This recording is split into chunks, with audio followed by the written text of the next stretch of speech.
What's up mga kabiyaya? So panibagong adventure na naman sa araw na ito. At hindi lang basta-bastang adventure na tayo ay nagpupunto or nag-island hopping, no? Isang cultural journey ang gagawin natin sa araw na ito. At nagtatanong kayo, nasaan tayo ngayon? Nasa Imus, Cavite! No? At dahil special ang journey na ito, ay meron din akong inanda na special guest. Welcome na natin ang ating mutya ng Imus, Jean Palangka.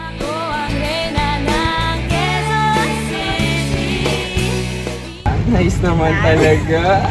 Grabe naman yung mutya partner. Nakakahiya naman yung Compliment yan, putasan mo. compliment yan. Ano, ready ka na ba sa adventure natin ngayon? Ako ready. Ready na ba kayo? Ready na din sila. Simulan na natin to. Wait lang, halika muna dito. May Ano trivia ba muna yan? ako sa'yo. Ang daming. Siyempre. Pero nagbaon. Alam mo ba, na bago naging city ang Imus, punong-puno ito ng mga palayan at bukirin. Naniniwala kayo doon? Naniniwala sila. At sa mga bukiring iyon, ipinanganak ang isang sayaw na unti-unti nang nawawala. May nawawala na palang sayaw dito sa Imus. At yan ang ating alamin sa araw na ito. No? So partner, tara na? Tara na. Uy, ganda dito. Ito naman, di kasi nililiyo. Ay, hindi ako taga dito eh. Ang Imus, Cavite, isang lungsod na dati payapang kapatagan, puno ng palayan, ilog at makalumang komunidad. Pero habang lumilipas ang mga dekada, nagbago ang itsura nito. Mabilis, malawak at halos hindi namamalayan. At ngayon, ang dating bukiring, unti-unting napalitan ng mga subdivision, commercial street at malalaking kalsada. Mula sa agricultural town ay naging isang bustling city ang Imus, isa sa mga unang lungsod na lumago dito sa buong Cavite. At sa kabila ng urbanisasyon ay may mga tradisyon na naisasantabi. Mga sayaw at kwentong bahagi na ng pagkakakilanlan ng mga Imusenyo. At isa sa mga ito, ang sayaw na dito mismo sa gitna ng palayan isinilang. At ngayon, Kilalanin natin ang bakte. Isang sayaw ng pagtutulungan, ng ani at ng buhay bukid. Pero ngayon, unti-unti nang nilalamon ng modernong panahon. Kaya bago tuluyang mabura sa alaala, balikan natin ang pinagmulan at muling buhayin ang kwento nito.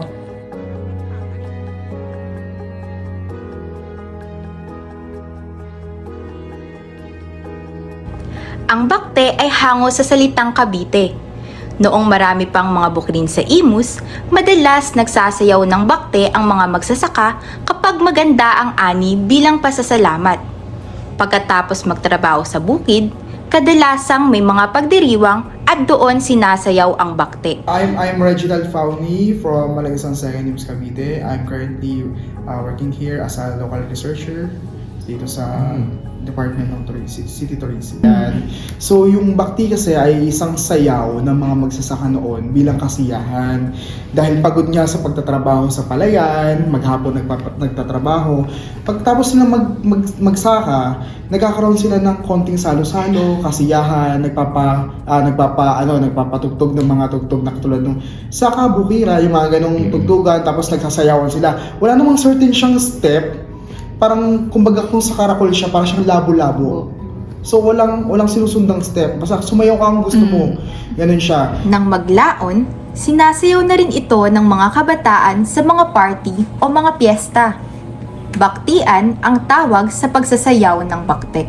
May introduce sa Paano siya nagpapasa?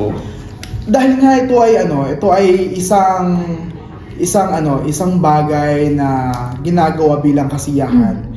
Hindi siya tinuturo eh. Kumbaga nakikita na ng bagong henerasyon na ginagawa noon ng mga matatanda.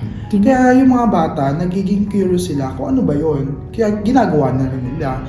Eh ngayon nga, dahil nga marami ng matanda na mamatay na, di ba? So yung mga bata na nakakakita noon, ginagawa nila para sa kasiyahan. Malaki po ba yung nabawas ng agricultural land dahil po sa urbanization or land conversion dito sa Imus? Hindi lang malaki, talagang sobrang laki. Na halos wala nang natira sa Imus na agricultural land. Sa paglipas ng mga dekada, mabilis ang naging pag-unlad ng Imus. Kung dati, halos puro sakahan, ngayon, halos puro gusali, negosyo at tirahan. environmental planner, Roderick Biason.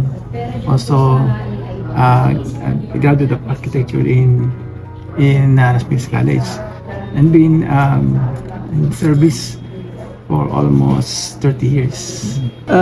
You were talking about or asking about the urbanization of city of Imus. Previously kasi tayo ay hindi tayo city pa, under municipality. And then, bago pa tayo mag-transition to a city, ultimately na talaga nagkakaroon ng urbanization. Saan? Ang Imus ay parang naging residential hub ng Cavite.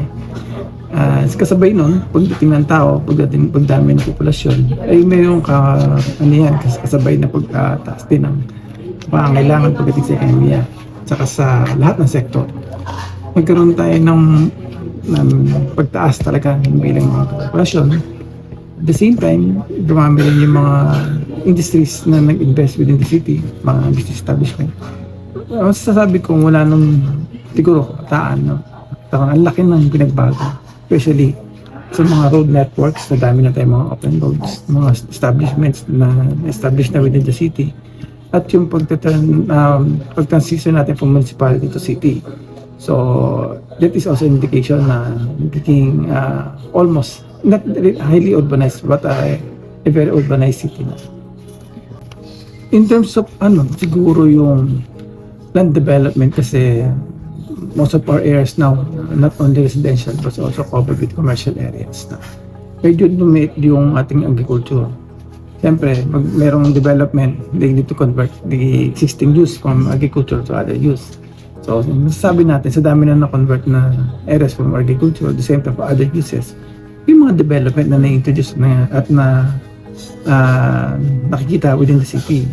Gaya nga ng pagkaroon ng mga industries, meron na rin tayo dyan ng mga fabrication, warehousing, commercial establishment, even mga high-rise building, and then itong coming siguro years in development na gagawin within the front of the city government of Imus, itong ating city hall, may malaking development dyan na gagawin na sinimerge na almost parang BGC style.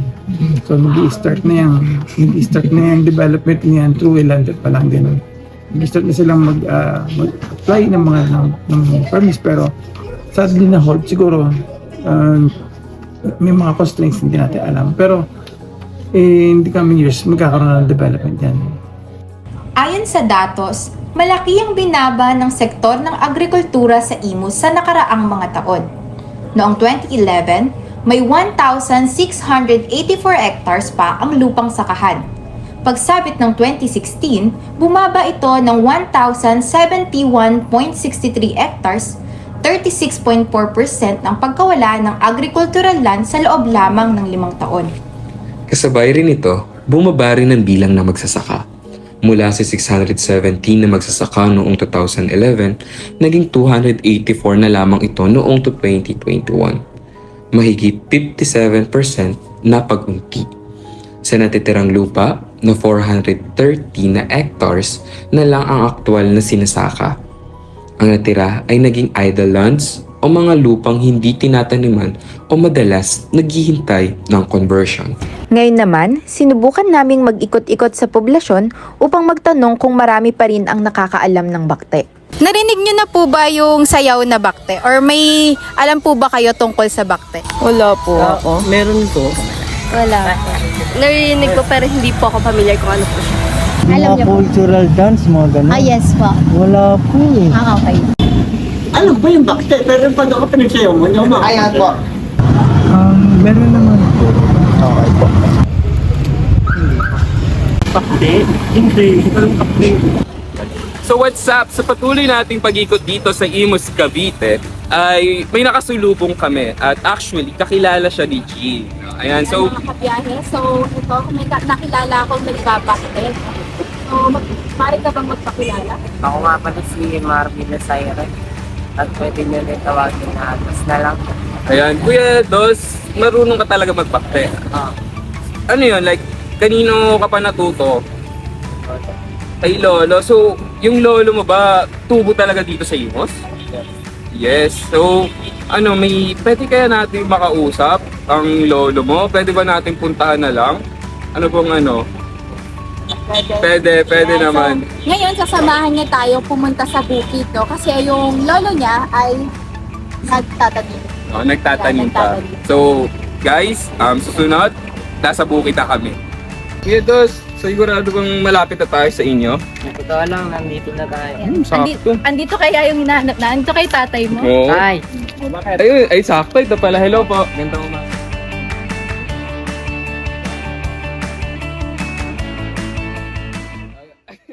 Marvin sa Ulam na Marvin. Simula pagkabata, dito na ako lumaki. Nag-aaral hanggang grade 6 lang. Tapos yung tungkol sa bakte, pangkaraniwang pantanggal pagod ng mga magsasaka pagka nahihirapan ka, nagkakaroon ng mga sayaw kahit pagod na.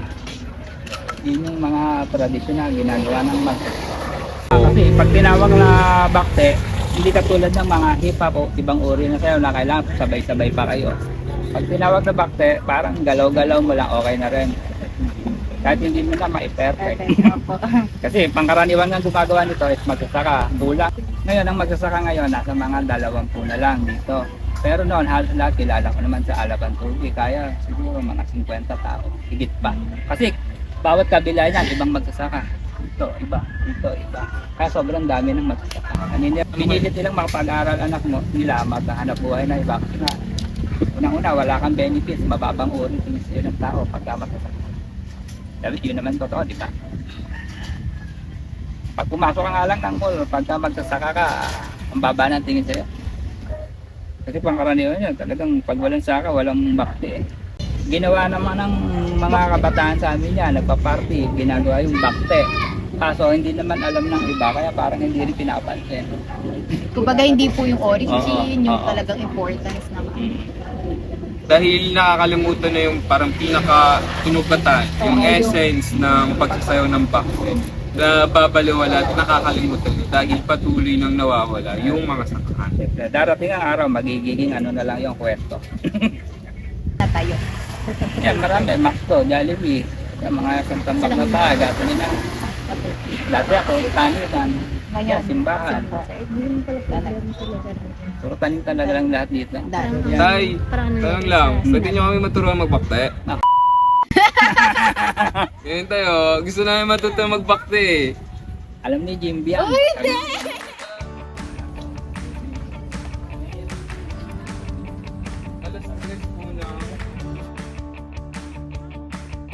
Ayan, ngayon ipinapakita na sa atin ni tatay kung gaano ba kalaki yung kanyang taniman. So makikita natin na yung tubig na galing doon is madumi na talaga. Tulad ng sabi ni tatay.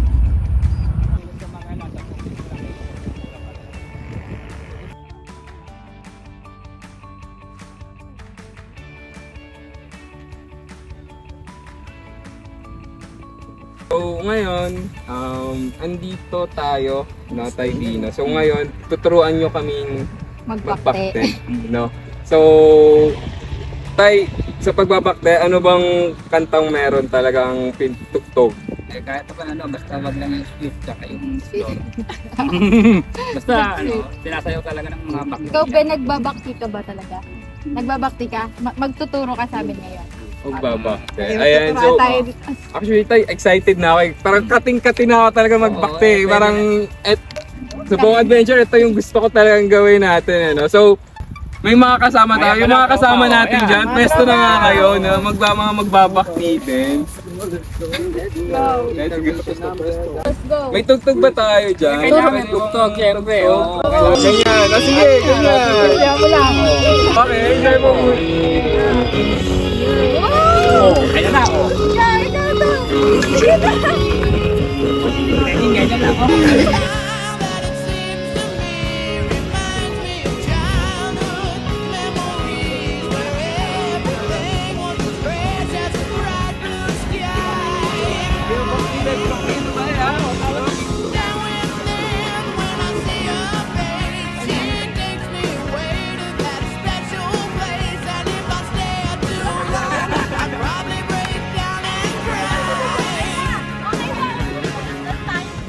So ayun mga kabiyahe, no? Sa patuloy natin pag-ikot dito sa Imus, Cavite, ay mas lalo lang nating nakikilala ang pagsasayaw ng bakte.